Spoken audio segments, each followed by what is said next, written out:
Isabella gazed out the window of her quaint bookshop, watching raindrops race down the glass pane.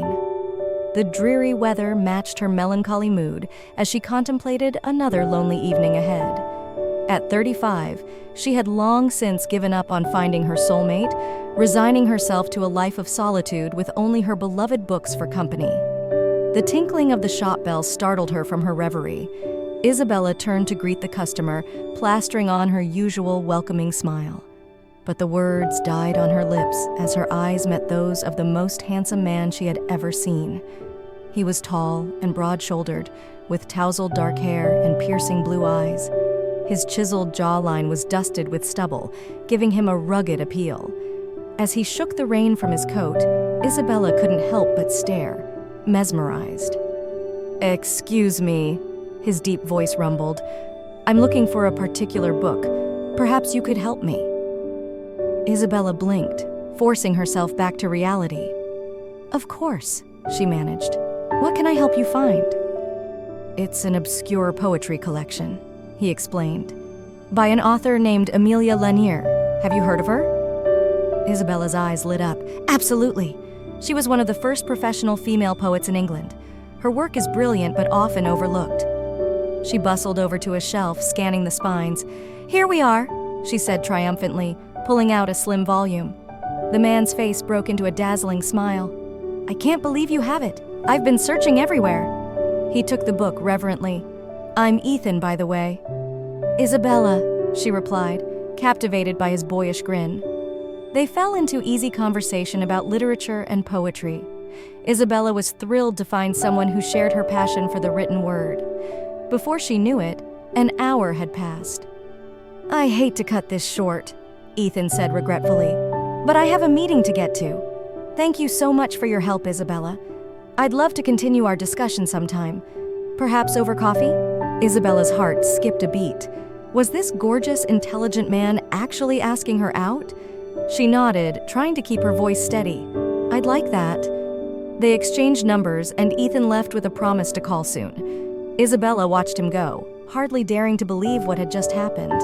For the first time in years, a spark of hope ignited in her chest. True to his word, Ethan called the next day to set up their coffee date. Isabella spent far too long agonizing over her outfit, finally settling on a flowy floral dress that brought out the green in her eyes. When she arrived at the cafe, Ethan was already there waiting. He stood to greet her, pulling out her chair like a true gentleman. Isabella's nerves melted away as they fell into easy conversation once again. She learned that Ethan was a professor of English literature at the local university. He regaled her with amusing anecdotes about his students, and they debated the merits of various authors. Before Isabella knew it, 3 hours had flown by.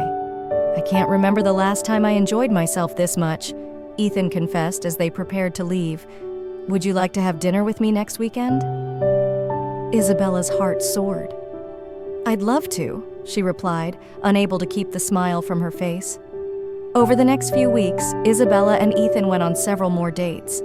With each meeting, Isabella found herself falling harder. Ethan was everything she had ever dreamed of in a partner: kind, intelligent, passionate, and devastatingly handsome. For the first time in her life, Isabella allowed herself to imagine a future with someone by her side. She pictured cozy evenings curled up reading together, spirited debates over morning coffee, traveling the world to visit famous literary landmarks. The possibilities seemed endless, but a nagging doubt lingered in the back of her mind. Ethan was so perfect. What could he possibly see in her? Isabella had always been plain and bookish, more comfortable around fictional characters than real people. Surely Ethan would realize he could do better and leave her heartbroken. These insecurities came to a head one evening as they strolled through a moonlit park after dinner. Ethan had been unusually quiet, lost in thought. Isabella's stomach churned with anxiety. This was it, she thought. He was going to end things. "Isabella," Ethan began hesitantly, "there's something I need to tell you." She braced herself for the worst, fighting back tears. "What is it?" she asked, her voice barely above a whisper. Ethan took a deep breath. "I know we haven't been together very long, but I've never felt this way about anyone before. You're brilliant and beautiful, and being with you makes me happier than I ever thought possible." He dropped to one knee, pulling a small velvet box from his pocket. "Isabella, will you marry me?" Isabella gasped, her hand flying to her mouth. Of all the scenarios she had imagined, this was not one of them. Joy and disbelief warred within her. "Are you sure?" she blurted out. "I mean, you could have anyone. Why would you want plain old me?" Ethan's brow furrowed in confusion. "Plain? Isabella, you're the most extraordinary woman I've ever met. Your passion for literature, your kind heart, your quiet strength, everything about you takes my breath away. I love you, and I want to spend the rest of my life by your side, if you'll have me." Tears spilled down Isabella's cheeks as the full weight of Ethan's words sank in. He truly saw her, all of her, and loved her anyway. The last of her doubts melted away. "Yes," she whispered. "Yes, I'll marry you." Ethan's face split into a radiant grin as he slipped the ring onto her finger. He swept her into his arms, spinning her around as they both laughed with pure joy. The next few months passed in a whirlwind of wedding planning. Isabella had never been one for big, elaborate affairs, so they decided on an intimate ceremony in the garden of a historic manor house. On the morning of the wedding, Isabella stood before the mirror in her simple lace gown, hardly recognizing the glowing woman staring back at her. She had never felt more beautiful or loved. As she walked down the aisle towards Ethan, Isabella's heart swelled with emotion. His eyes shone with adoration as he took her hands in his. They exchanged heartfelt vows, promising to support and cherish each other for all their days. "I now pronounce you husband and wife," the officiant declared. Ethan pulled Isabella close, kissing her with tender passion as their guests cheered. The reception was a joyous celebration filled with laughter, dancing, and literary-themed touches. Isabella and Ethan's first dance was to a song whose lyrics were taken from their favorite poem. Their cake was decorated to look like stacks of old books. As the night drew to a close, Isabella and Ethan slipped away from the party. They drove to a secluded beach cottage for their honeymoon, eager to start their new life together. The first year of marriage was even better than Isabella had dreamed. She and Ethan settled into a cozy routine, supporting each other's careers while still making time for romance. They hosted lively book club meetings in their home and took weekend trips to explore used bookstores in quaint small towns. On their first anniversary, Ethan surprised Isabella with a gift, a first edition of her favorite novel.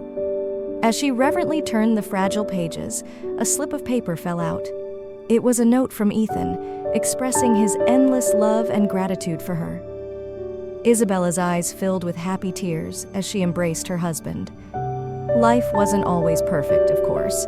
They had their share of disagreements and challenges, but Isabella and Ethan faced everything as a team, their bond growing stronger with each passing day. As their second anniversary approached, Isabella began to feel unwell.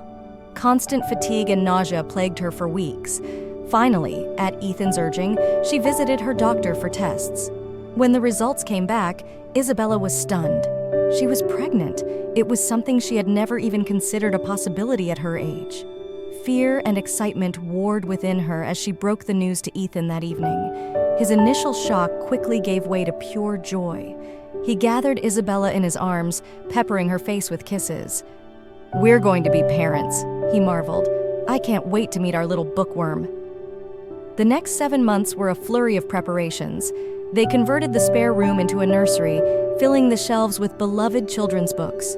Isabella's body changed day by day, her growing belly a constant source of wonder. Finally, after a long and difficult labor, their daughter entered the world. They named her Emilia, after the poet who had first brought them together. As Isabella cradled her newborn, gazing into those tiny blue eyes, she was overwhelmed by a love fiercer than anything she had ever known. The early days of parenthood were exhausting but magical. Isabella and Ethan took turns getting up for midnight feedings, reading bedtime stories in silly voices, and marveling at each of Emilia's milestones. Before they knew it, 5 years had passed. Emilia grew into a precocious, imaginative child with her father's dark curls and her mother's green eyes. She was already a voracious reader, devouring picture books and begging her parents for just one more story each night. On a lazy Sunday afternoon, Isabella curled up on the couch with a novel, while Ethan and Amelia built a pillow fort nearby. As she watched her little family, her heart swelled with contentment. This was more than she had ever dared to hope for: a loving partner, a beautiful child, a home filled with books and laughter. Isabella sent up a silent prayer of gratitude for the twist of fate that had brought Ethan into her bookshop that rainy day so long ago. Just then, Amelia's excited voice broke through her reverie. "Mommy, come play with us!" Isabella set aside her book with a smile. There would be time for reading later. Right now, she had a pillow fort to help construct and a tea party to attend. As she crawled into the fort, Ethan caught her eye with a tender smile. His gaze still held the same love and adoration it had on their wedding day. Isabella's heart skipped a beat, marveling that she could still feel those butterflies after all these years. That night, after tucking an exhausted Amelia into bed, Isabella and Ethan retreated to their own room. They curled up together, discussing their days in soft voices. "I was thinking," Ethan murmured, running his fingers through Isabella's hair. "What would you say to expanding our family?" Isabella's breath caught. "You mean, have another baby?" Ethan nodded. "I know we're not exactly spring chickens anymore, but seeing you with Amelia, being parents together, it's the greatest joy of my life. I'd love to do it all again, if you're willing." Tears pricked Isabella's eyes as a wave of emotion washed over her. The idea of another child both thrilled and terrified her. But as she gazed at her husband's hopeful face, she knew her answer. "Yes," she whispered.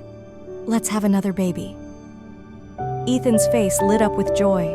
He pulled Isabella close, kissing her deeply. As passion ignited between them, Isabella sent up another silent prayer of gratitude. Whatever challenges lay ahead, she knew they would face them together, their love only growing stronger with each passing day. As they drifted off to sleep in each other's arms, Isabella's last thought was of the incredible journey that had led her here. From lonely bookshop owner to beloved wife and mother, her life had been transformed in ways she never could have imagined. And it all began with a rain-soaked stranger asking about an obscure book of poetry. Isabella smiled to herself, marveling at how the most mundane moments could change everything in the blink of an eye. She couldn't wait to see what new adventures tomorrow would bring.